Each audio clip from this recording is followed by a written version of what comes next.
乡亲啊，台中太平的麻竹笋是真出名。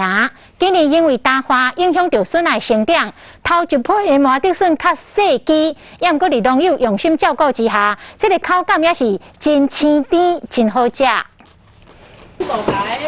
规车顶拢是现满的竹笋，塞入去集会场。工作人员和农友斗3工分类。太平的麻竹笋真有名，当年的7到9月是大出，今年为开花笋啊减少，欠水的甚至阁无收成。3月、4月一直到5月下旬以后才下那个梅雨，所以说受到那干旱的影响，那竹笋产量到目前为止大概，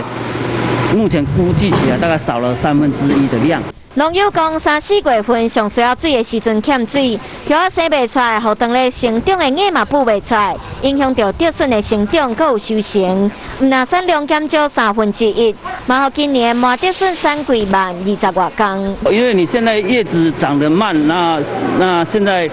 我们观察到那个第一批的，只是说那个麻竹笋的那个大小 size 的大小都比往年比较小一点。真无简单，才望着梅雨倒来雨水，不过已经超过生长期，雨笋啊叶啊生甲真慢，嘛互头一批竹笋的大细拢比往年搁较细。不过伫农友的照顾，口感也是真甜真好食，真侪民众拢真喜意。